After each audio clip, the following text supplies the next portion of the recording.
Baik, Assalamualaikum warahmatullahi wabarakatuh.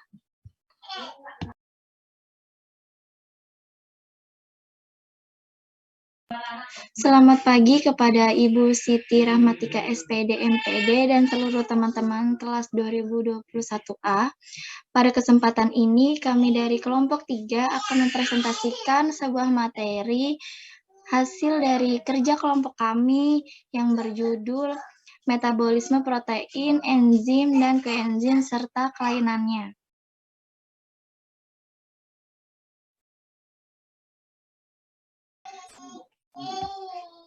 Sebelum masuk materi, izinkan saya memperkenalkan anggota dari kelompok 3. Yang pertama ada Syarifah Rugayah.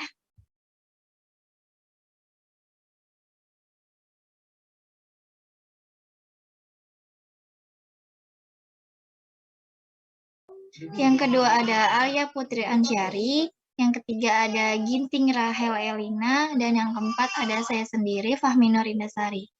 Next.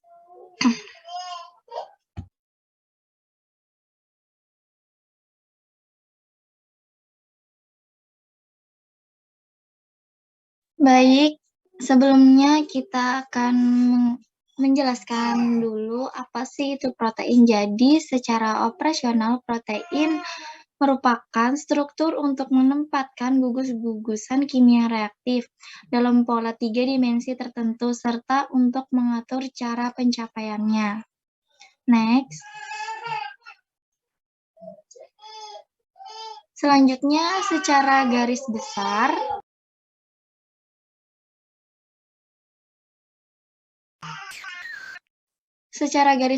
fungsi protein dalam sistem biologis dibedakan menjadi 8 fungsi. Yang pertama ada fungsi yaitu sebagai biokatalis, yang dimana enzim ialah katalis biologi utama dalam sebuah sistem kehidupan, bahkan hingga yang terkecil seperti halnya virus. Tidak ada satu langkah pun reaksi-reaksi biokimia yang dikatalis oleh enzim. Hal ini disebabkan semua reaksi-reaksi tersebut terjadi pada suhu yang relatif rendah, yaitu 30 derajat Celcius. Enzim berperan juga menurunkan energi aktivasi suatu reaksi. Yang kedua yaitu sebagai pengangkut, yang dimana hemoglobin merupakan contoh protein yang berfungsi sebagai pengangkut. Oksigen dan CO2 dalam darah diangkut dalam bentuk oksihemoglobin atau berwarna merah cerah dan karbokshemoglobin yang berwarna merah gelap.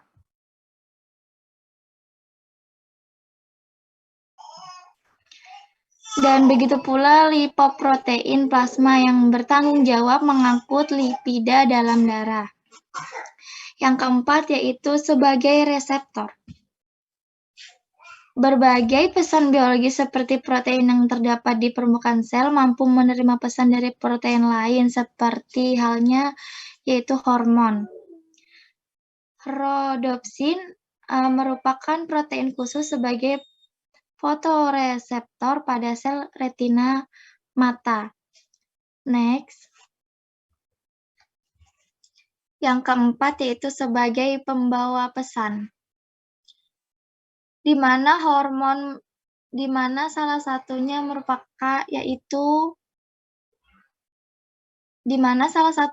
contohnya yaitu hormon, yang dimana banyak hormon sendiri berfungsi sebagai pembawa pesan biokimiawi yang strukturnya berupa protein seperti insulin dan hormon pertumbuhan. Protein kinase merupakan pembawa pesan atau pesan sekunder. Yang kelima yaitu sebagai pembangunan, di mana di sini protein dengan peran khusus sebagai pembangun jaringan. Kolagen dan elastin merupakan contoh yang membentuk jaringan ikat, bahkan tulang dibangun oleh protein yang berinteraksi dengan mineral. Yang keenam yaitu sebagai pelindung. Contoh protein yang terdapat di di saliva dan lendir-lendir tubuh yang terdapat dalam saluran cerna, saluran pernafasan, saluran urin, dan endometrium rahim. Next.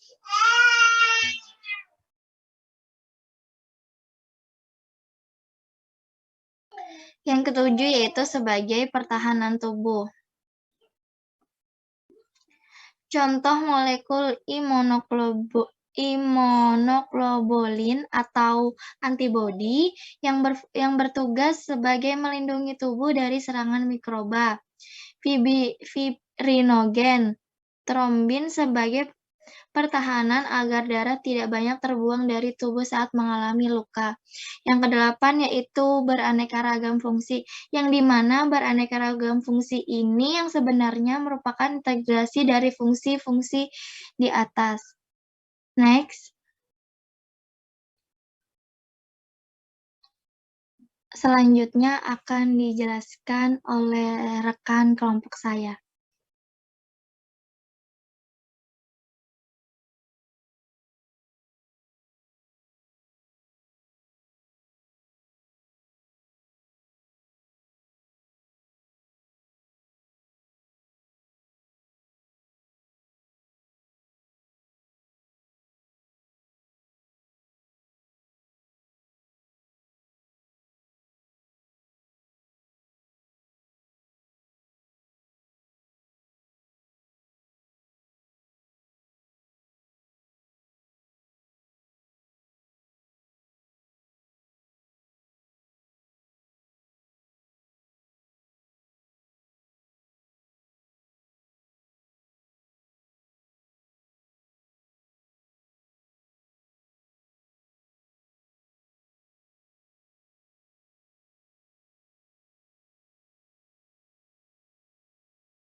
Baik, terima kasih Syarifah.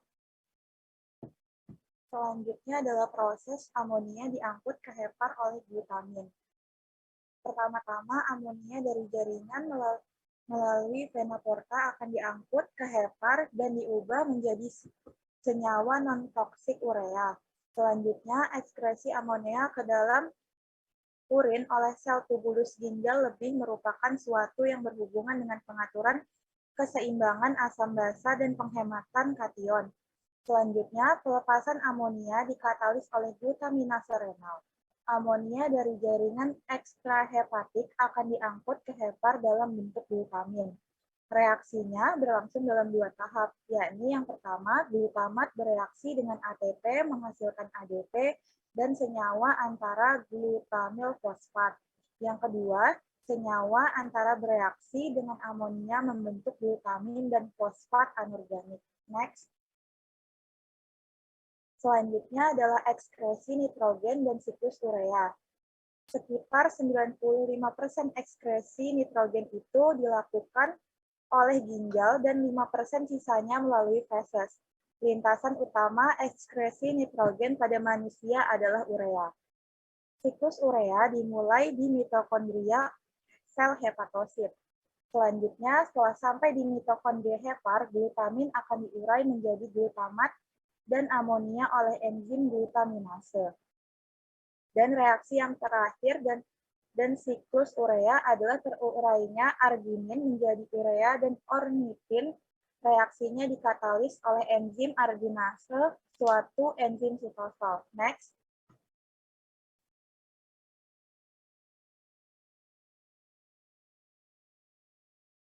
Selanjutnya kita memasuki bagian enzim. Struktur enzim tersusun dari apoenzim dan kofaktor. Apoenzim sendiri tersusun dari senyawa-senyawa protein. Sedangkan untuk kofaktor sendiri tersusun dari senyawa yang bukan protein. Selanjutnya, cara kerja enzim. Enzim bekerja secara reversibel atau bolak-balik. Artinya, enzim dapat melakukan reaksi dua arah, yakni dari substrat menjadi produk dan atau produk menjadi substrat. Fungsi enzim antara lain, satu, mempercepat reaksi kimia di dalam tubuh, dan yang kedua adalah mampu mengikat molekul dan mengubahnya dengan cara tertentu. Next. Enzim yang berkaitan dengan metabolisme protein adalah enzim protease, di mana enzim protease merupakan enzim pencernaan yang bertugas untuk memecah protein dalam makanan menjadi asam amino atau amino asid. Next. Selanjutnya adalah koenzim. Struktur koenzim. Koenzim merupakan bagian dari kofaktor, dan kofaktor sendiri terdiri atas molekul organik atau protein yang terikat renggang dengan enzim. Cara kerja koenzim adalah dengan cara mengikat sisi aktif enzim yang bekerja dalam reaksi. Ada beberapa fungsi koenzim antara lain, satu, sebagai pembawa sementara produk setengah reaksi, dan yang kedua adalah memindahkan gugus kimia, atom, atau elektron dari satu enzim ke enzim yang lain. Next. Selanjutnya kita memasuki ke dalam bagian kelainan-kelainan yang terdapat dalam proses metabolisme protein. Ada beberapa kelainan yang disebabkan oleh gangguan metabolisme protein, diantaranya adalah satu, fenilketonuria. Kelainan ini terjadi ketika kadar asam amino atau protein fenilanin dalam darah terlalu tinggi.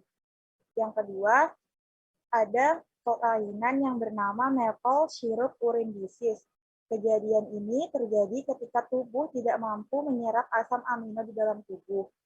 Yang ketiga, ada alkaptonuria. Kelainan ini terjadi ketika tubuh tidak mampu memecah asam amino tirosin dan fenilanin dengan baik, sehingga urin penderitanya berwarna hitam kecoklatan ketika terpapar udara. Dan yang keempat, ada ataksia Friedreich. Kelainan ini terjadi saat protein jenis fruktasin di dalam tubuh berkurang dan memicu kerusakan pada saraf yang mengendalikan kemampuan berjalan dan kinerja kerja jantung. Next. Baik, mungkin sekian materi yang dapat kelompok kami paparkan. Kemudian kami juga membuka sesi tanya jawab bagi teman-teman yang memiliki pertanyaan, bisa langsung raise hand atau on mic. Terima kasih.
Baik,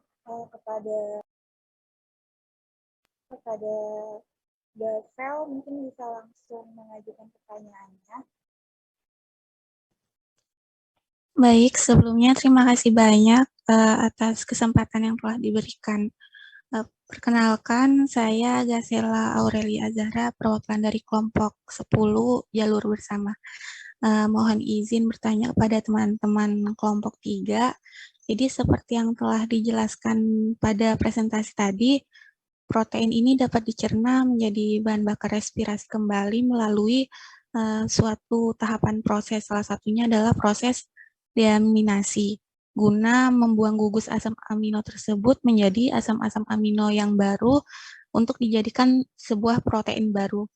Nah, pertanyaan saya, mengapa dalam proses tersebut gugus-gugus utama asam amino itu harus dibuang terlebih dahulu untuk membuat asam amino protein baru? Padahal kalau semisal kita pikirkan kembali, gugus utama itu sangat penting dalam penyusunan suatu molekul protein baru, tapi namun gugus utama itu malah dibuang terlebih dahulu untuk menyusun protein baru dalam asam amino tersebut. Jadi mungkin singkatnya, mengapa gugus utama dalam asam amino dalam proses deaminasi itu harus dihilangkan terlebih dahulu guna mendatangkan protein yang baru. Mungkin itu saja. Mohon jawaban dari rekan-rekan. Wassalamualaikum warahmatullahi wabarakatuh. Terima kasih. Baik, Gazel, terima kasih untuk pertanyaannya. Mungkin kami akan berdiskusi sebentar dengan teman-teman anggota kelompok yang lainnya untuk mencari jawabannya. Mohon ditunggu sebentar. Dan mungkin bagi teman-teman kelompok lain yang punya pertanyaan, Boleh langsung raisen kembali. Boleh langsung raisen atau unmute. Terima kasih.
Baik, izin masuk.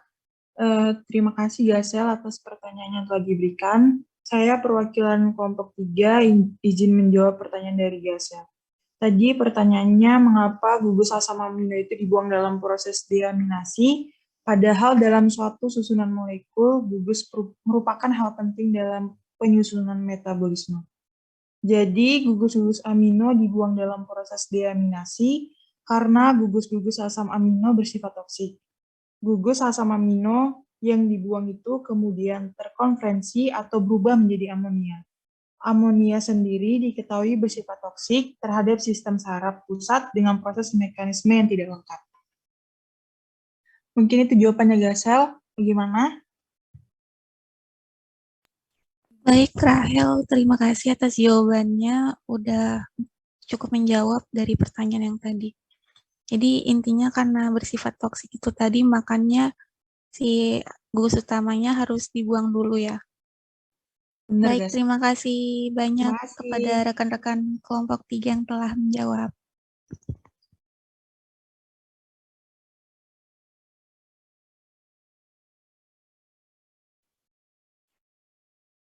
Baik, terima kasih. Mungkin saya ulangi lagi kepada teman-teman kelompok lain yang punya pertanyaan, bisa langsung raisen atau unmute lagi. Dan mungkin jika tidak ada pertanyaan dari kelompok lain, bisa langsung saya serahkan kembali kepada Ibu.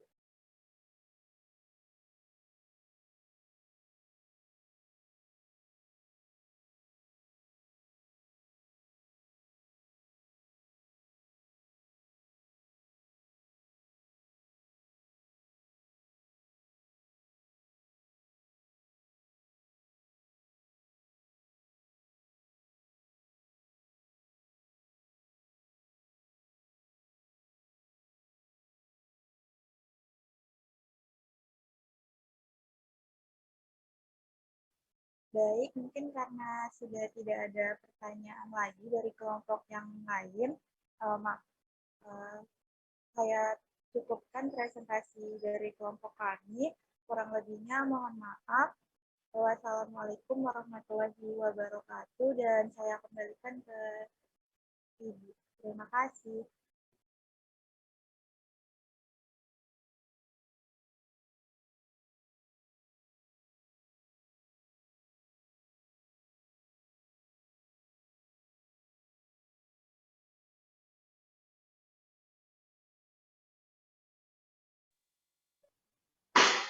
Ya, sudah selesai ya presentasinya. Kayak sebentar, Ibu mau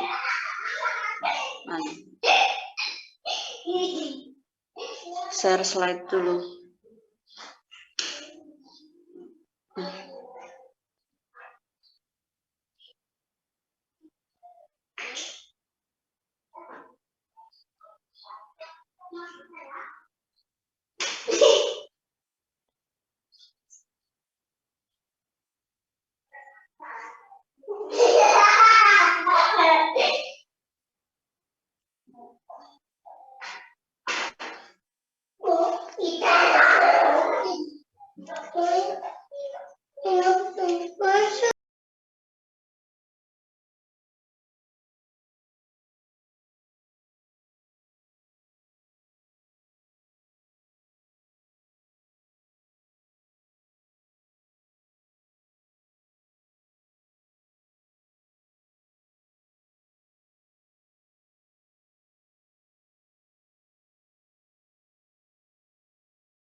Suara Ibu terdengar? Terdengar, Terdengar, Ibu. Ibu.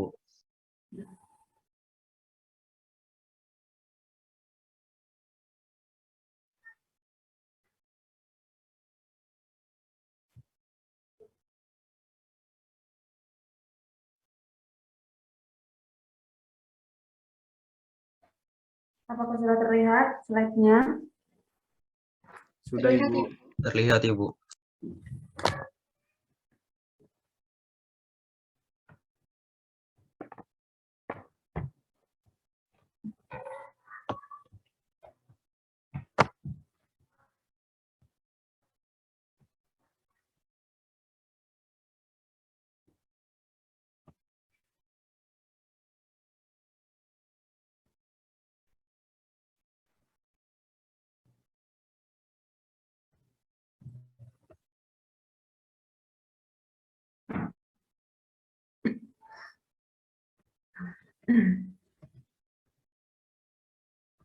Nah, untuk masalah protein apa, protein itu, ini tadi sudah dijelaskan ya oleh kelompok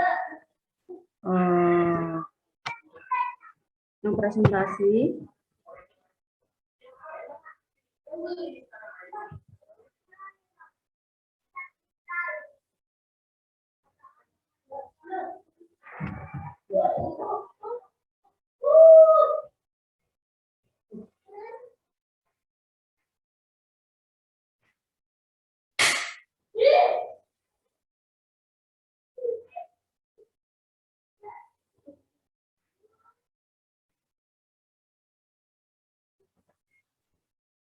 Ya.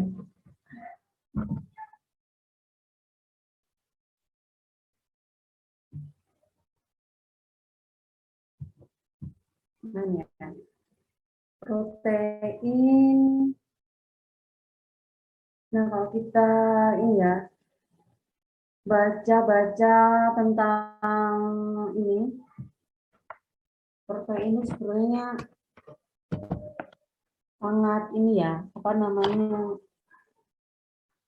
cakupan bahannya itu sangat luas sekali gitu. Jadi banyak sekali dibahas itu kalau membahas tentang protein gitu ya. Jadi semakin kalian membaca literatur, semakin banyak kalian membaca buku, jurnal atau apa gitu ya. Jadi oh ternyata protein ini tuh sebenarnya tidak cukup ya dibahas di apa namanya satu kali pertemuan gitu ya. Nah, jadi protein itu kan kalau misalkan kalian sudah punya anak ya, mungkin ada yang punya adik juga ya, jadi kalau makan tuh ini apa namanya banyakin proteinnya gitu ya. Nah, itu memang benar gitu ya. Kenapa? Karena tadi ibu baca literatur yang terbaru itu. Kalau kita masih cukup sedikit melompat ya. Jadi, kalau kita lihat nah ini ya.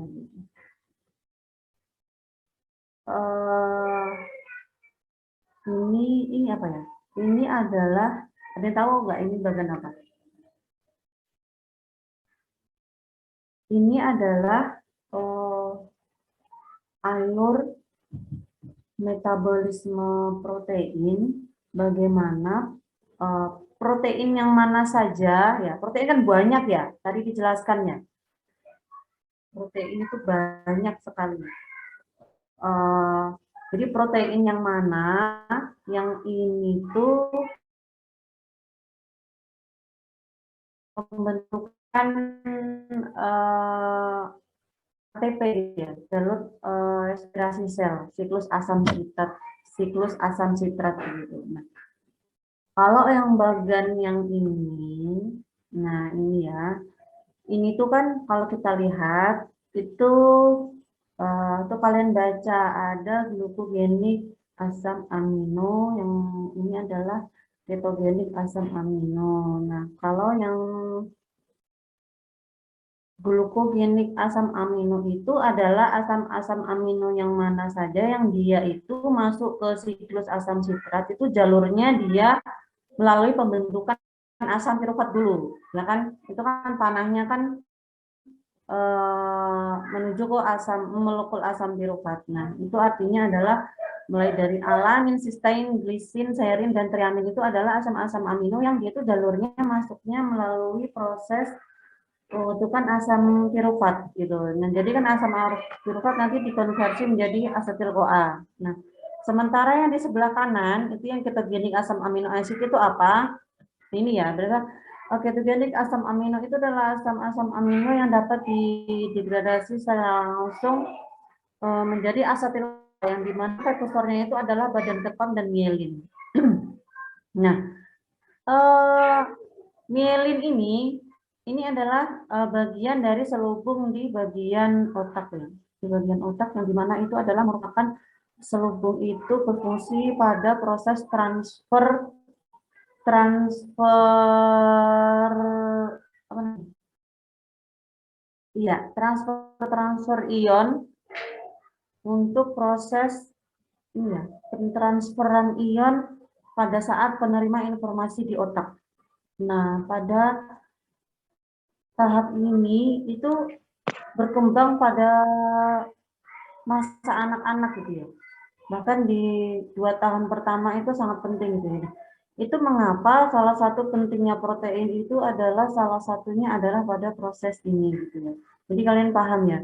Jadi pada proses inilah sangat penting atau masa-masa di mana anak-anak itu akan tumbuh selubung mielinnya itu di situ tempat berkembang gitu ya, berkembang secara pesat pada waktu anak-anak. Nah, kalian bayangkan ketika orang-orang sudah dewasa seperti ibu, seperti yang sudah dewasa ini sebenarnya sudah tidak terlalu banyak membutuhkan protein gitu ya.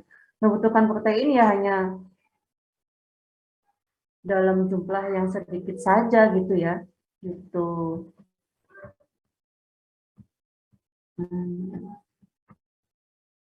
Nah, itu ya. Protein itu bertindak sebagai sumber utama energi selain karbohidrat dan lemak. Nah, ini berarti kan dia bisa menjadi jalur gluconeogenesis ya untuk pembentukan energi selain di karbohidrat dan lemak sebagai zat pembangun.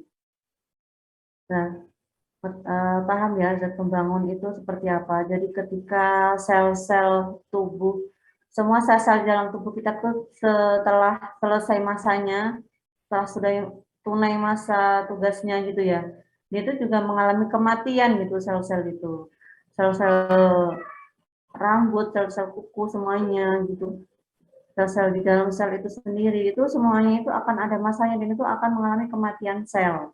Nah, kematian sel inilah yang sel-sel itu harus diganti lagi dengan sel-sel yang baru gitu. Ini adalah zat pengatur atau zat regulasi itu ya melalui tadi enzim dan hormon.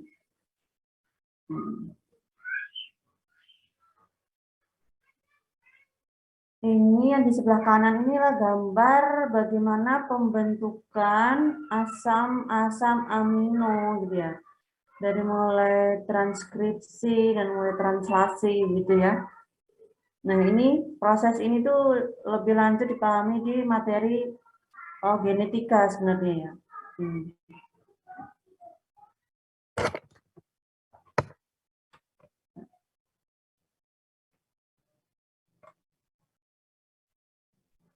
Metabolisme protein berhubungan erat dengan ekspresi urea atau NH3.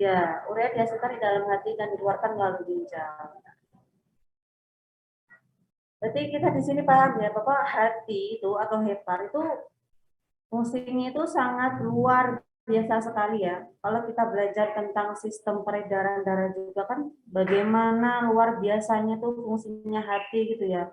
Jadi apa namanya makanan, minuman yang masuk itu hasilnya nanti harus melalui hati dulu disaring seperti itu. Setelah melalui hati nanti baru lagi nanti diedarkan lagi ke seluruh tubuh gitu. Jadi hati, Masya Allah sekali fungsinya ya. Jadi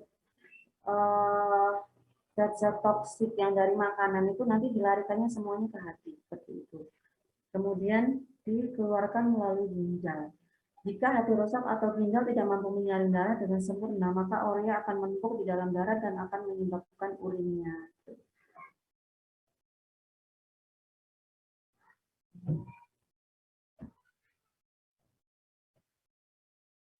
Nah, kecepatan penguraian protein ternyata itu berbeda ya di setiap yang pertama itu jenis proteinnya, kemudian disesuaikan dengan kondisi tubuh masing-masing. Respon terhadap kebutuhan fisiologi, kemudian usia atau waktu kalau protein gitu ya. Nah, tadi yang dijelaskan enzim-enzim tadi ya, enzim-enzim seperti itu adalah protease intrasel, atau ini itu namanya itu ada namanya itu enzim CCK ya, Pak, enzim CCK. CCK itu adalah cholecystokinin gitu ya. Jadi itu enzim yang berkaitan dengan organ intrasel gitu ya. Jadi mulai dari lambung, usus halus, usus besar itu masuk ke protease intrasel. Kemudian peptidase, aminopeptidase dan kalsipeptidase gitu. Nah,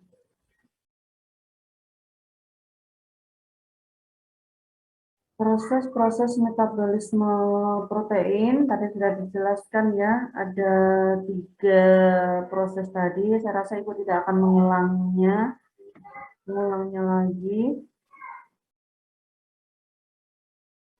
Nah, ini ya. Asam amino dirubah menjadi asam pirufat. Menjadi asam asetil-CoA. Nah, ini tadi ya.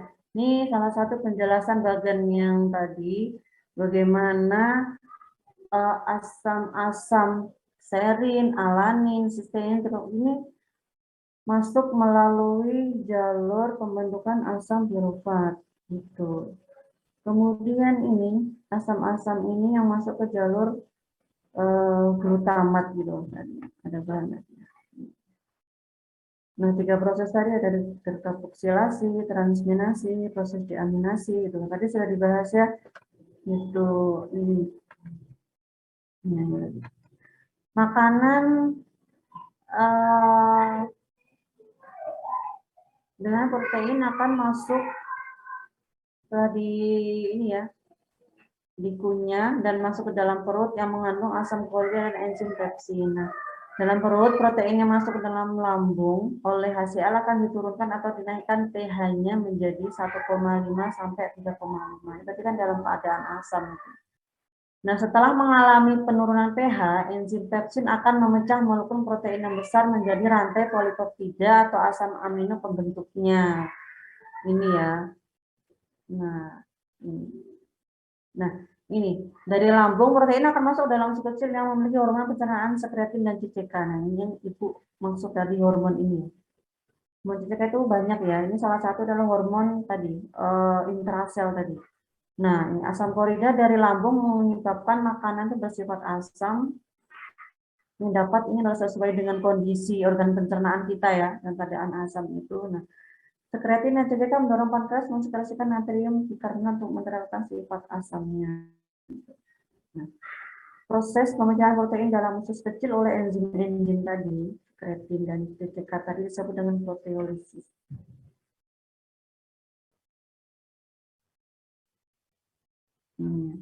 Nah, proteolisis dimulai saat makanan masuk ke usus kecil dan menyentuh endokinase yang menempel di usus. Kerja endokinase seperti alamnya ini. Jadi enzim-enzim intrasel, endokinase juga itu tuh ketika protein sudah dipecah gitu ya. Nah, enzim endokinase itu sudah seperti otomatis gitu ya.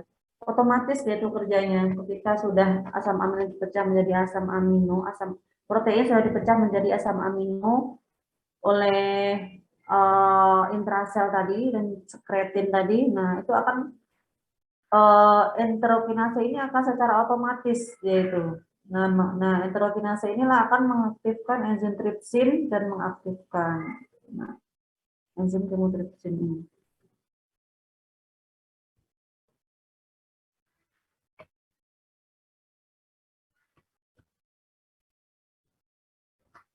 Nah, inilah ya, setelah enzim aktif, pembedahan langsung oleh enzim kemotripsin, tripsin, erepsin, dan peptidas yang bertugas memecah molekul kompleks menjadi molekul asam amino. Nah, setelah metabolisme protein selesai, asam amino akan dikirim ke hati melalui aliran darah untuk kemudian digunakan dalam metabolisme karbohidrat. Nah, itu digunakan dalam metabolisme karbohidrat ini ya setelah ini ya, apa namanya, setelah tubuh itu menggunakan asam amino tadi gitu ya. Kita ada kelebihan asam amino, maka baru akan dirubah menjadi karbohidrat. Nah, maksudnya itu masuk ke dalam siklus karbohidrat tadi ya, yang proses gluconeogenesis tadi gitu. Nah, ini ya. Nah, gambar ini adalah seperti yang Ibu jelaskan tadi. Selain dari proses glikolisis, terutama glukosa masuk ke glikolisis menjadi asam pirufat, menjadi asetil-CoA, nah itu ternyata yang dari protein ini ya, yang dari protein ini dia juga bisa masuk ke dalam proses ini gitu. Ini dipelajari juga nanti di jalur bersama ya. Kalau kemarin kan kita pekan lalu kan kita bahas tentang yang lipid. Bagaimana lipid itu masuk ke jalur siklus asam sitrat. Ada yang masih ingat nggak? Lipid dipecah menjadi asam lemak dan gliserol. Kalau gliserolnya itu dia masuknya adalah di proses glikolisis. Nah, glikolisis ya, proses glikolisis, gliserol diproses melalui proses glikolisis kemudian dirubah menjadi asetil CoA kemudian masuk ke siklus Krebs. Sementara kalau yang asam lemaknya itu adalah masuk ke mana lagi? Dirubah menjadi hasil CoA, ya hasil CoA dulu bersama dengan hasil katinin, kemudian barulah dirubah menjadi asetil CoA, kemudian baru masuk ke siklus asam sitrat ini. Gitu. Jadi paham ya? Sudah hafal ya, sudah Ibu ulang-ulang terus ya siklus-siklus itu ya. Jadi nanti kalian tinggal mengulang gitu. Jangan lupa itu nah itulah gunanya jurnal itu yang untuk minta itu ya. Jadi setiap kali kalian hari ini belajar apa gitu, nanti kalian tinggal direview gitu nanti ya kalau mau ujian gitu. Memudahkan kalian untuk belajar itu sebenarnya. Gitu. Nah, untuk mempelajari siklus asam sitrat, nah ini siklus asam sitrat itu kenapa sih kok disebut dengan siklus asam sitrat? Oh, iya. Karena yang pertama kali menerima asetil CoA itu adalah sitrat. Kalian lihat ya. Nah, kalian coba lihat di bagian ini. Jadi yang pertama kali yang menangkap asetil CoA itu adalah asam sitrat.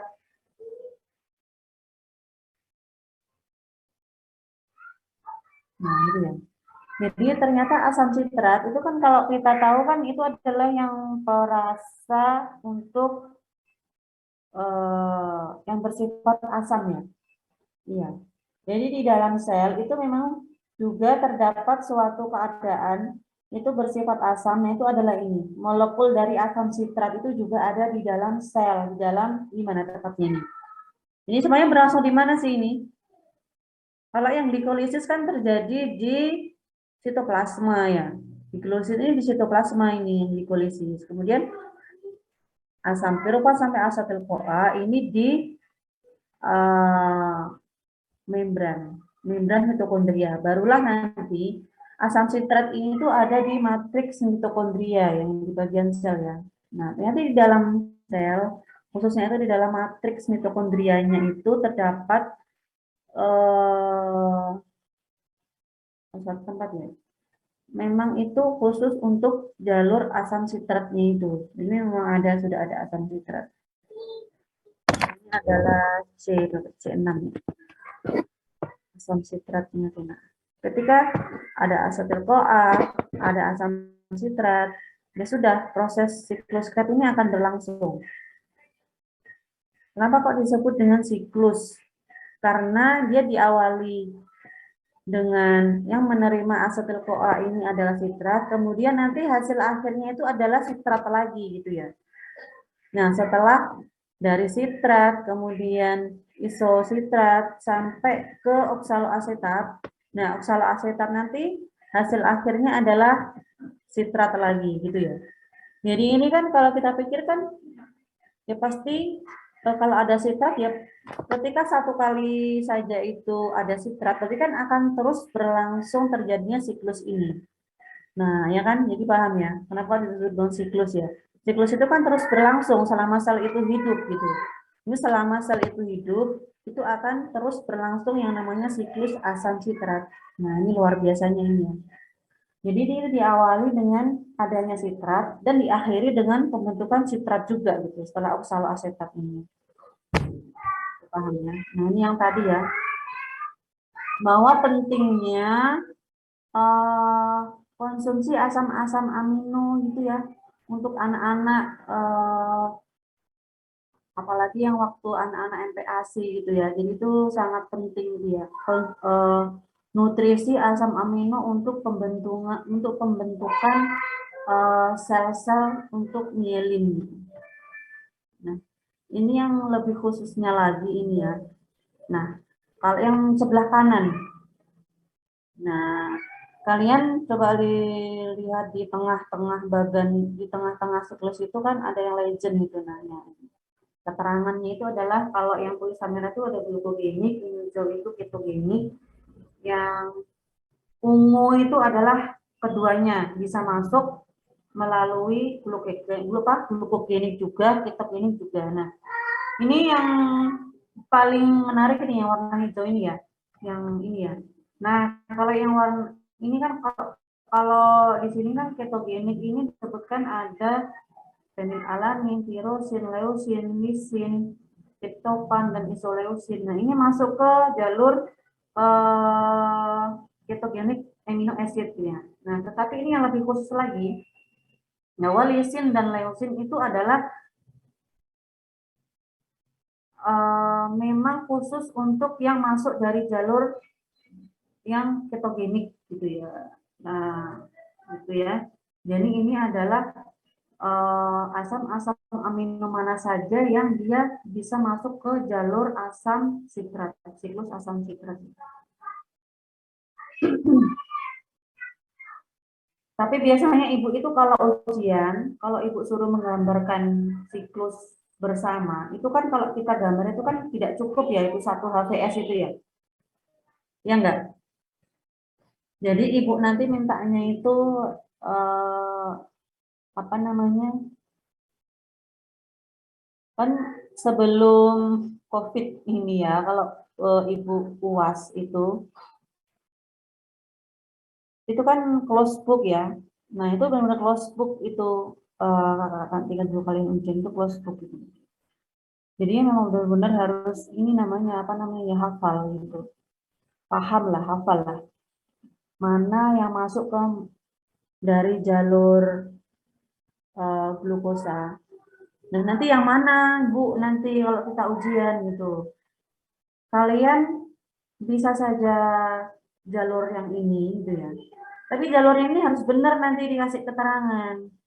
Jangan cuma nanti, kan misalnya pertanyaannya bisa gini ya. Dan jadi Ibu nanti kalian kasih kisi-kisi ya. Pertanyaan kan pasti kalian sudah paham ya. Ini apa yang Ibu tanyakan itu pasti sudah Ibu jelaskan di waktu kuliah gitu. Jadi nanti asam-asam amino mana saja yang bisa masuk melalui jalur siklus asam sitrat, biasanya Ibu kasih keterangan itu jalur yang glukogenik dan jalur yang ketogenik gitu. Kalau kalian memakai bagan yang ini, nanti dikasih keterangan jalur yang ketogenik itu apa saja, jalur yang glukogenik itu apa saja. Nah, tapi ini banyak yang salah ya biasanya ya. Banyak yang salahnya itu di mana? Jadi beda, kalau jalur glukogenik itu dia masuknya ke asam pirufat dulu, bukan langsung ke ini, apa namanya, asetil-CoA ini ya, CoA dan asetil-CoA ini. Jadi tidak sama, jadi kalau glukogenik amino acid ini masuknya, dia kan dirubah menjadi asam pirufat dulu, karena konversinya itu alanin dan kawan-kawannya ini masuk melalui sintesa asam pirufat dulu, baru masuk ke asetil-CoA. Kalau yang ketogenik ini dia asetil koenzim A dulu ya. Ya, oleh jalur pembentukan asetil koa ini diprekursori oleh koenzim A. Melalui prekursor koenzim A ini ya. Gitu ya. Baru masuk ke siklus asam sitrat gitu ya. Jangan sampai salah. Kalau kalian memakai bagan yang ini, itu sebenarnya lebih apa namanya ya? Sama saja sebenarnya, tapi di bagian ini tuh dia lebih khusus. Jadi untuk yang jalur ketogenik, itu khusus dia untuk yang lisin dan leusin. Tetapi selain lisin dan leusin, berarti yang warna ungu ya. Jadi dari mulai triptofan, tirosin, fenilalanin ini bisa masuk melalui jalur pirufat dan asetil-CoA gitu. Jadi dikasih keterangan ya. Jadi tidak hanya nah seperti gambar ini kan tanpa keterangan, tapi dia menggunakan legendnya ya kan, menggunakan legendanya itu dikasih keterangan ya. Kalau yang warna merah itu dia masuk ke glukogenik, kalau yang warna hijau itu lisin leusin, kalau yang warna ungu itu dia bisa masuk melalui jalur keduanya gitu ya. Jadi ya apa namanya ya, kreativitas kalian aja masing-masing gitu. Nah ini tadi ya penjelasannya ya. Jadi asetil koenzim A itu adalah senyawa penghubung antara metabolisme asam amino dan siklus Krebs. Bahkan tidak hanya siklus asam amino saja, tapi yang lipid juga ya. Jadi senyawa penghubungnya itu adalah adanya asetil koenzim A dulu, baru nanti bisa masuk ke siklus Krebs. Nah ada dua yaitu asam berukap dan asam asetil.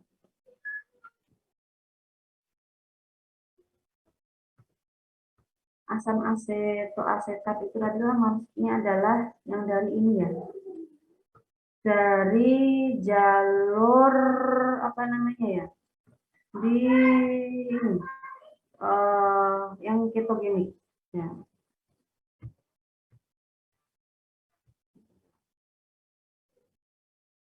Nah ini hanya gambaran saja ya, gambaran saja ini untuk mempermudah bagaimana sih protein, misalnya contohnya adalah ikan, sumber protein.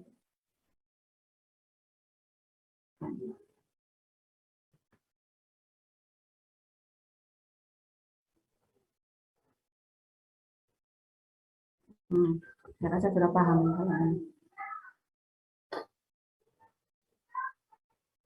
Iya.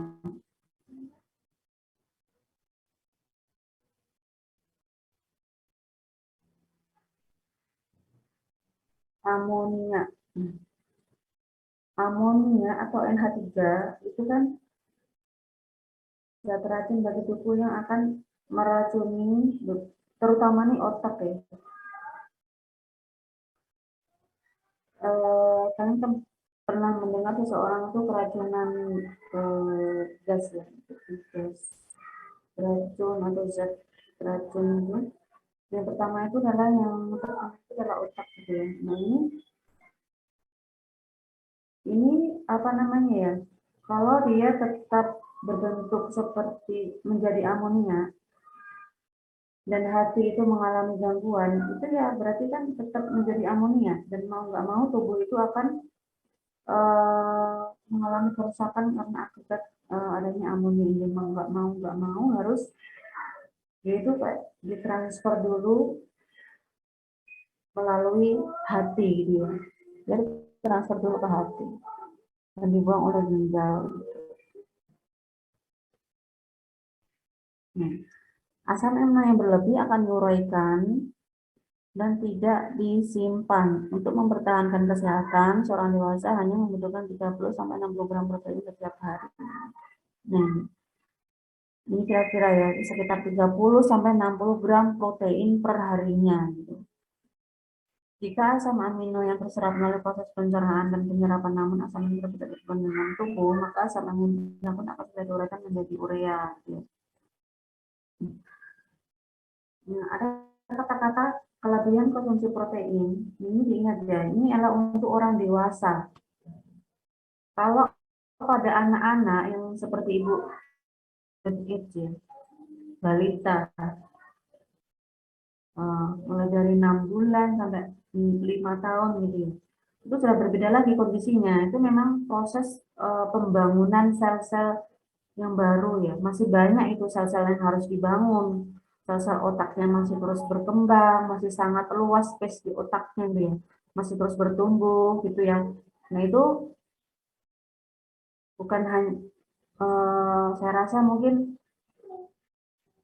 kalau kelebihan mungkin bukan tidak mungkin ya, bahkan masih akan terus membutuhkan gitu ya asam protein. Tetapi kalau seperti dewasa seperti kita, kelebihan konsumsi protein itu tidak akan memberikan manfaat apapun. Ini artinya apa? Kalau kita pahami bagan apa namanya tadi ya, siklus protein tadi, kelebihannya itu mau nggak mau kan akan dimasukkan ke dalam proses gluconeogenesis. Mau nggak mau kan jadi karbohidrat lagi, ya, disimpan lagi dalam otot, nah jaringan lemak seperti itu. Nah gitu ya gambarannya ya. Nah itu kan selain itu juga mau nggak mau kan akan dibuang juga itu kelebihannya itu menjadi urea tadi. mau nggak mau kan akan dibuang lagi, dibuang menjadi urea. Nah, dalam tubuh protein mengalami perubahan tertentu dengan kecepatan yang berbeda untuk tiap protein, karena untuk tiap protein memiliki panjang dan urutan asam amino yang berbeda. Nah, ini ya. Setiap protein, nah, ini berbeda juga ya. Untuk ini ahli gizi mungkin yang akan berbeda. Kemudian protein yang terkandung di dalam daging merah itu lebih lama dicernanya daripada yang dari ikan atau dari proteinnya lain seperti itu ya. Berbeda. Ada 3 kemungkinan mekanisme perubahan protein. Nah, untuk yang sel-sel mati itu, nah itu akan digantikan sel-sel itu. Ini artinya apa? Berarti kan kalau misalnya ada sel mati, oh berarti ya udah ngambil yang dari simpanan itu, simpanan cadangan gitu ya, cadangan makanan untuk menggantikan sel-sel mati ini gitu.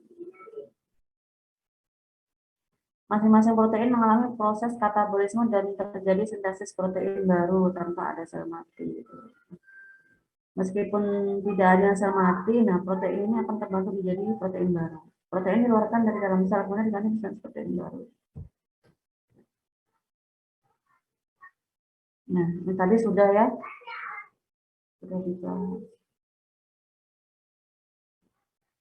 dibahas juga ini. Nah, ini kenapa penyakit marasmus dan kwashiorkor. Nah, bedanya marasmus dan kwashiorkor. Kekurangan protein, kekurangan nutrisi, krisis kekurangan nutrisi ini terjadi pada masa balita. Kalau misalnya selain faktor penyakit ya, misalnya seseorang itu penyakit. Nah, penyakit-penyakit itu kurangnya karena adanya kekurangan energi yang sangat ekstrim gitu ya. Misalnya tadi kekurangan protein dalam jangka waktu yang lama, yang terus-menerus. Seperti kalian tahu ya, di beberapa negara di dunia ini tuh sekarang ini sedang mengalami krisis nutrisi.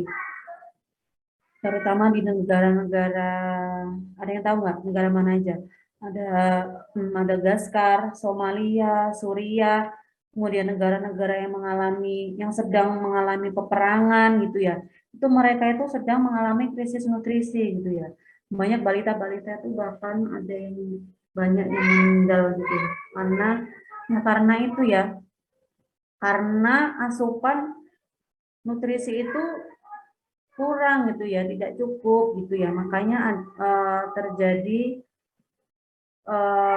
penyakit-penyakit diantaranya itu adalah kwashiorkor dan juga marasmus gitu. Nah, ternyata penyakit seperti itu ya, itu tuh tidak terjadi ketika pas bayi lahir aja gitu ya, tetapi terjadi ketika masih dalam kandungan gitu. Bayi itu masih di dalam kandungan. Jadi itu pentingnya kenapa pada ibu-ibu hamil itu makanannya itu harus tercukupi, kemudian konsumsi vitamin seperti itu ya. Itulah kenapa pentingnya menjaga asupan ketika waktu masih hamil gitu. Nah, ini ya. Umumnya penyakit terjadi pada umurnya 2-5 tahun ketika mereka berhenti minum ASI dan menerima makanan tambahan yang kurang mengandung protein atau tidak sama sekali. Ketika penyakit KET atau kekurangan energi protein ini menyerang seorang, maka akan muncul gejala-gejala seperti kekurangan energi, ya, kurang karbohidrat ya, marasmus, atau kekurangan protein atau kwashiorkor.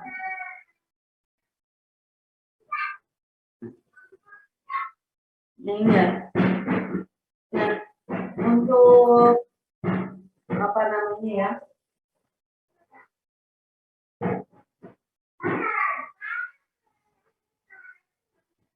Untuk di protein, khusus untuk materi di metabolisme protein ini nanti ini ya, apa namanya, kalian nanti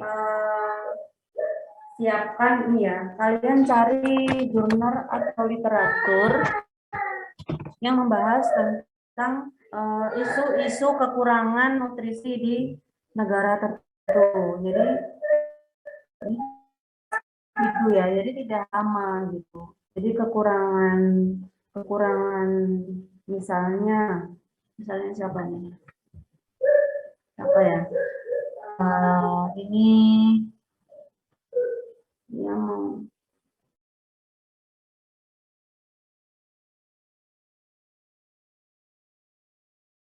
analisis sebuah jurnal atau literatur yang membahas tentang kekurangan anak-anak yang mengalami gangguan kekurangan nutrisi di negara Madagaskar atau Somalia atau mana saja, satu negara aja ya gitu. Nah, itu kalian analisa ya di situ, kenapa kok bisa mengalami malnutrisi itu gitu ya.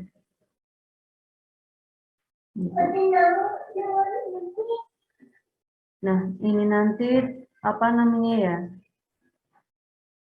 Sepertinya nanti kita ujian UAS-nya nanti online juga kan ya. Nah, jadi itu nanti tadi dikumpulkan pas UAS gitu. Jadi mulai dari sekarang mungkin kalian bisa mencari literaturnya itu gitu ya. Jadi nanti pas hari H nanti bisa langsung dikumpulkan, tinggal dikumpulkan gitu.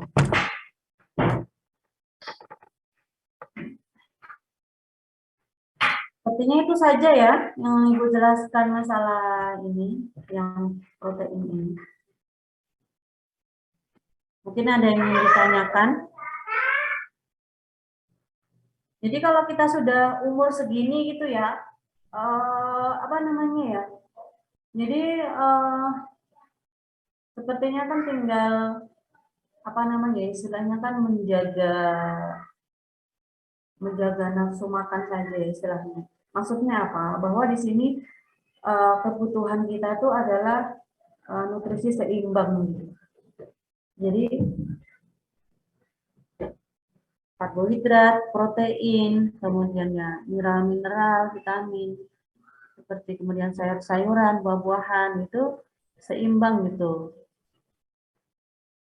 Kebutuhan kita tidak seperti pada waktu balita gitu.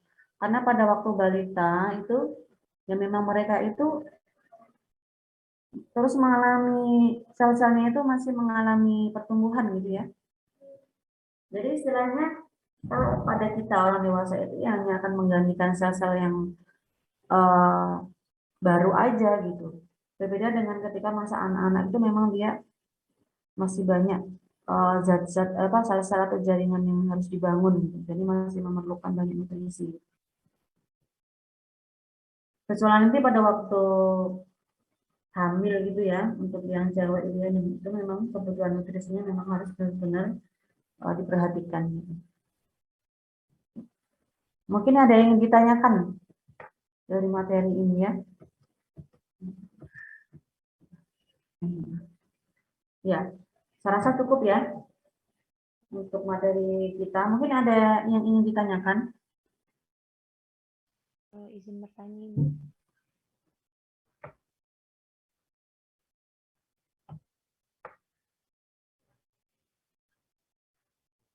Ya, ada yang ditanyakan? Ibu izin bertanya. Iya. Baik Ibu, untuk tugas yang Ibu berikan itu untuk pengumpulannya kira-kira kapan Ibu? Apakah bersamaan dengan rangkuman itu atau Pas bagaimana UAS, Ibu? waktu UAS. Jadi untuk UAS itu tidak ada UAS lagi Kak Bu atau bagaimana ya Bu? Ada UAS juga. Tapi yang ini nanti dikumpulkan pas bersamaan UAS gitu. Jadi ini nanti itu dikerjakan, nanti diketik aja ya. Jadi ini nanti itu tidak usah banyak-banyak ya. Jadi ini nanti itu literaturnya dikumpulkan juga, misalnya jurnalnya atau apa. Kemudian nanti cukup 1 lembar saja nanti analisis dari kalian. Jadi kenapa negara itu bisa mengalami malnutrisi, kemudian yang terjadi pada kondisi di negara itu bagaimana, seperti itu ya. Penanganannya sudah ada atau belum, seperti itu ya. Itu saja. 1 lembar saja, tidak usah banyak-banyak. Baik Ibu, terima kasih Ibu. Ya. Jadi kan Ibu bilang tadi ya, jadi mungkin bisa mulai dari sekarang dan nanti kalian belajarnya itu. Jadi mengerjakannya, menganalisanya itu mungkin bisa dari sekarang.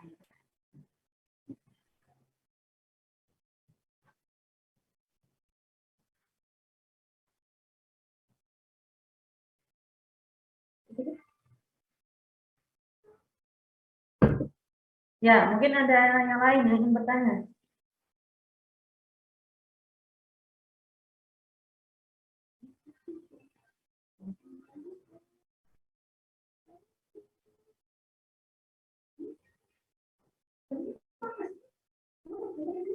Izin bertanya Ibu, Ya, boleh ini Kak Bu, minta tolong diulang soal yang siklus asam sitrat ini Bu.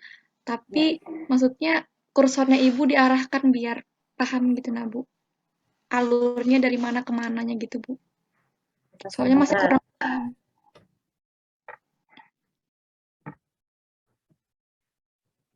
sebenarnya ini nanti ada materinya yang jalur bersama itu ya, tapi nggak apa-apa.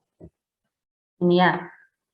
Jadi kalau kalian siklus asam sitrat itu, ini masuk siklus asam sitrat itu ini ya, mulai dari asetil-CoA ini, kemudian nah kan ada asetil-CoA. Jadi ketika ada asetil-CoA, jadi ketika ada asetil-CoA yang masuk ke dalam matriks mitokondria kan melalui membran kondria, kemudian masuk ke matriks mitokondria. Nah, ini ada di dalam matriks mitokondrianya sitrat ini, gitu ya. Ada di dalam matriks mitokondrianya.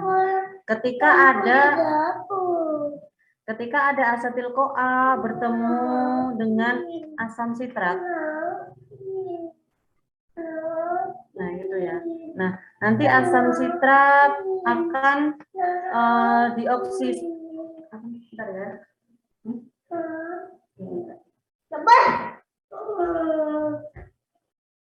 Lampu nggak?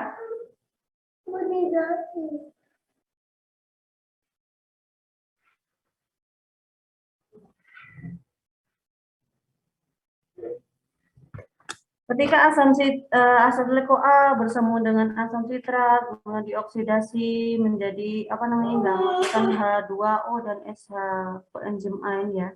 Jadi cari sendiri nanti ya. Nah itu nanti dia akan menghasilkan isositrat. Nah isositrat ini yang dinamakan siklus itu yang ini itu berlangsung secara otomatis gitu ya. Syaratnya apa? Syaratnya adalah ketika di dalam suatu sel itu dia dalam keadaan sehat, normal gitu. Maka siklus ini tuh akan terjadi. Jadi ini otomatis. Jadi pokoknya ketika ada sitrat bertemu dengan asetil-CoA itu nanti akan mengalami oksidasi, menghasilkan H2O dan akan menghasilkan isositrat. Isositrat mengalami oksidasi lagi. Jadi intinya itu sitrat itu dioksidasi berkali-kali dari C6 menjadi C4. Ini ya. Dari C6 dirubah dioksidasi lagi menghasilkan ini. C6 yang lain ini masih C6 yang lain ya. Jadi isositrat. Kemudian isositrat mengalami oksidasi lagi menjadi alfa ketoglutarat gitu ya. Nah, ini ada apa? Arginin ini.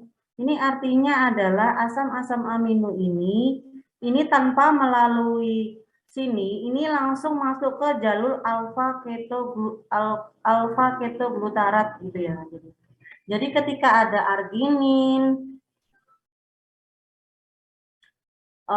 histidin, glutamin, prolin, asam glutamin itu khusus asam-asam amino yang ini tuh dia istilahnya kayak jalur cepat gitu ya. Jadi dia langsung masuk ke C5 ini, asam alfa ketoglutarat ini. Jadi langsung dirubah gitu ya, dia langsung masuk ke jalur alfa ketoglutarat. Nah, asam-asam amino yang lainnya kan masuk melalui jalur yang berbeda ya. Kemudian asam alfa ketoglutarat kan C5 ya, mengalami oksidasi lagi menjadi suksinil CoA C4. Di antara asam-asam amino yang lainnya ini desoleusin, metionin, dan valin ini dia bisa masuk langsung ke suksinil koenzim A, suksinil koain. Suksinil koenzim A mengalami oksidasi lagi menjadi suksinat C4.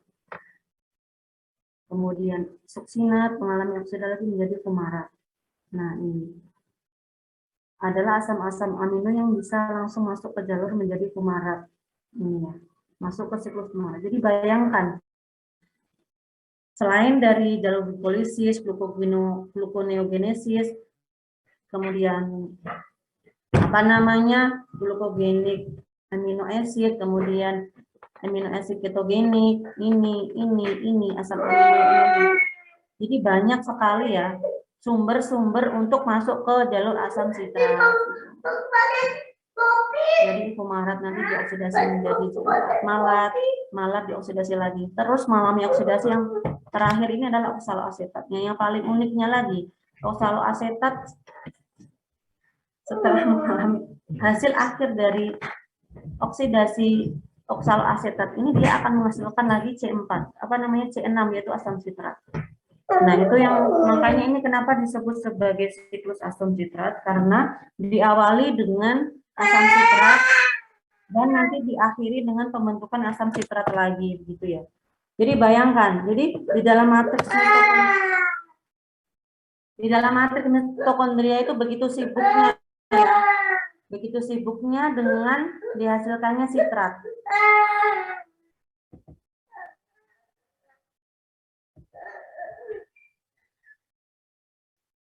Oke.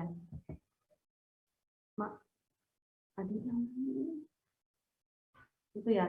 Jadi bayangkan di dalam matriks mitokondria itu disibukkan dengan aktivitas sitrat yang menjadi sitrat lagi. Jadi paham ya? Jadi di situ banyak sekali terdapat sitrat. Bisa membayangkan nggak? Berarti kan kalau kita bayangkan itu di dalam mitokondria itu banyak sekali siklus gitu ya. Tidak hanya satu saja, tidak hanya satu ini saja gitu ya. Bayangkan setelah oksaloasetat mengalami oksidasi kan terbentuk sitrat lagi. Terjadi lagi siklus. Jadi banyak sekali siklus asam sitrat yang terjadi di dalam sel, di dalam mitokondria. Dan itu mengapa di dalam mitokondria itu bentuknya itu seperti matriks ya. Masih ingat gak bentukannya mitokondria di dalamnya itu seperti apa? Jadi seperti lekukan-lekukan gitu ya. Itu salah satu fungsinya adalah untuk memperluas area terjadinya respirasi sel, yaitu terjadinya proses ini gitu ya. Kalau misalnya tidak ada terjadinya lekukan-lekukan itu, kalian bayangkan akan saling bertabrakan gitu ya. Kalau terjadi akan saling bertumpukan gitu prosesnya.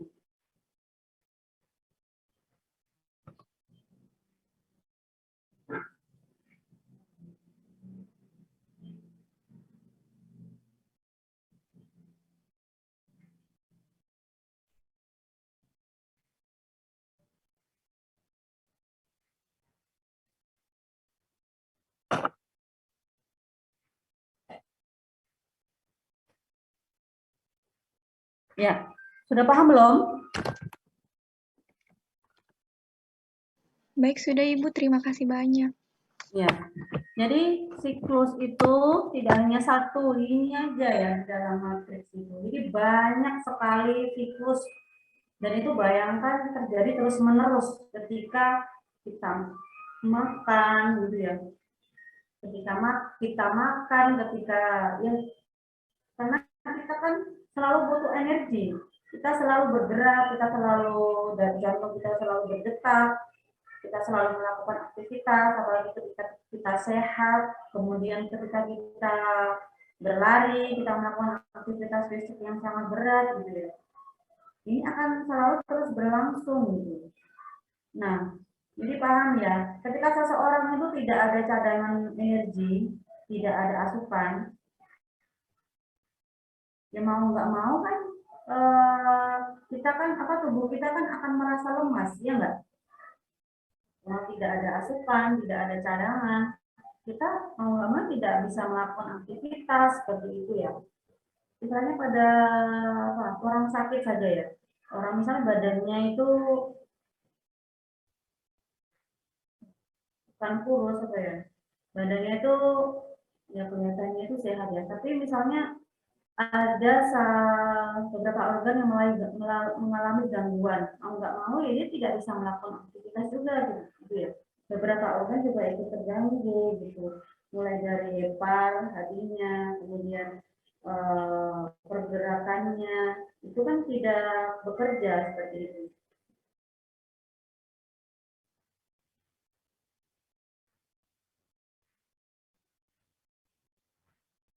Nah, untuk yang di kelompok jalur bersama,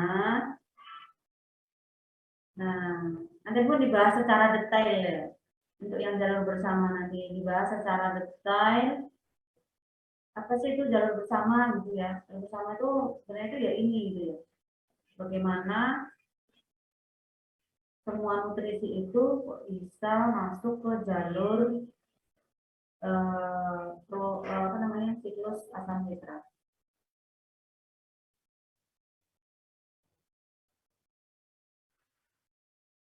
Kalau di lipid kemarin kan tidak terlalu susah, ya. Kalau di lipid kemarin kan karena dia hanya asam lemak dan gliserol. Kalau asam lemak dan gliserol kan, kalau gliserol kan dia masuknya ke proses hidrolisis, kemudian yang apa namanya asam lemak nanti masuknya ke langsung ke asetil CoA gitu. Ya sama juga sebenarnya kalau digambarkan itu. Yang ini nanti kalau di lipid itu kan dari asam lemak. Kalau yang gliserol ya. Tapi kan yang kita pahami kan bagaimana prosesnya ya kan. Nah, mungkin ada pertanyaan lain.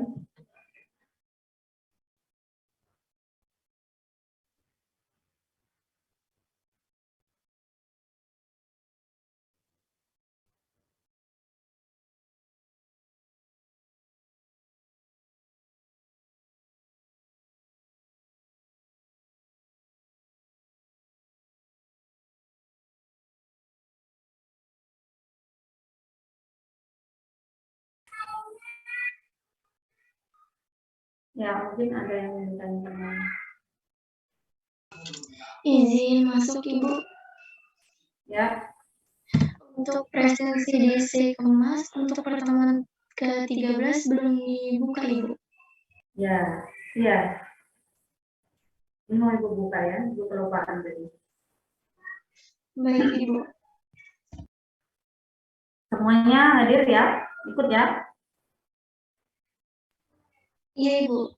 Hadir, Ibu.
Ini kelas A ya?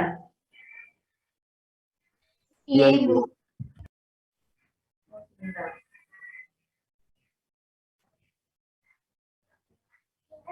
Ini ke 13. 11,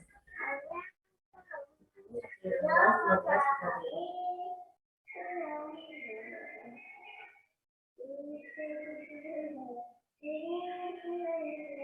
Ya, sudah Ibu aktifkan ya pertanyaannya ya.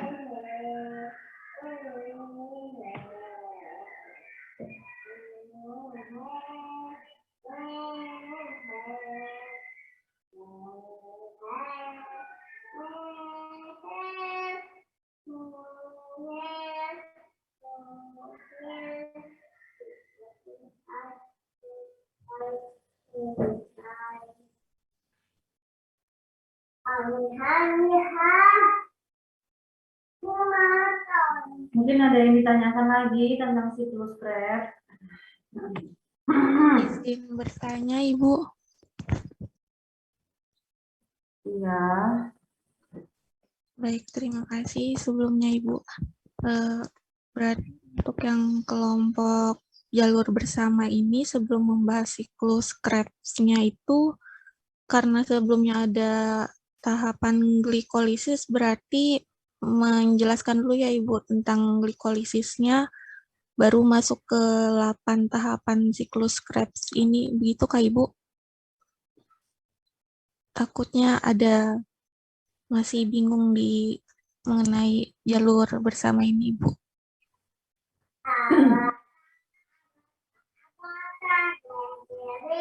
Ya. Jalur bersama itu kan, jadi itu jalur kompleks sebenarnya itu. Jadi itu dari mulai karbohidrat, lipid, protein, ya. Masuknya ke siklus Krebs itu pada tahap yang mana sih, kok diubah menjadi apa, kok bisa masuk ke siklus Krebs gitu. Jadi nanti kalian jelaskan masing-masing itu nanti masuknya nanti lewat jalur yang bagaimana. Kalau dia masuknya lewat jalur glikolisis, ya nanti dijelaskan saja glikolisisnya itu seperti apa gitu ya. Itu aja. Seperti lebih detail gitu. Seperti teman-teman. Misalnya yang jalur, jadi kalian nanti seperti flashback review gitu dari materi awal kita, gitu. Tapi dijelaskan lebih detail lagi. Misalnya yang dari karbohidrat, kalian nanti kan mau nggak mau kan menjelaskan ketiga-tiganya ya nggak? Kalau yang dari karbohidrat itu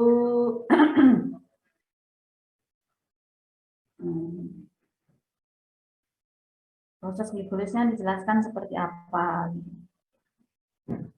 Lipid, gliserolnya masuk ke glikolisis, perubahannya seperti apa gitu. Terus ini asam-asam amino ini kan biru. Alamin ini berubah menjadi asam pirukat, ini nanti prosesnya seperti apa gitu. Ini kan belum Ibu jelaskan kan sekarang ini. Kan Ibu hanya menjelaskan asam-asam amino mana aja yang dia itu masuk ke asam pirukat.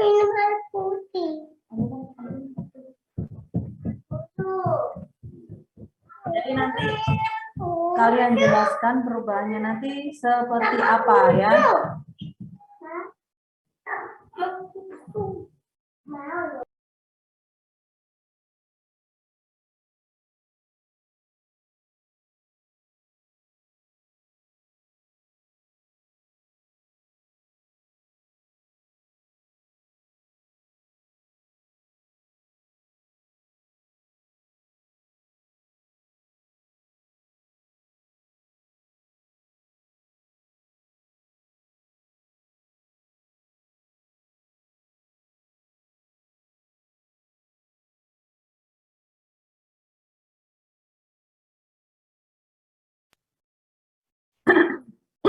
Ya mungkin ditanyakan lagi.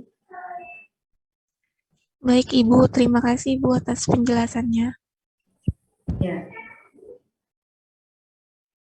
Sama dijelaskan juga siklus Krebs-nya ya. Ya. Baik Ibu. Kalau pekan depan kan vitamin mineral sama air ya.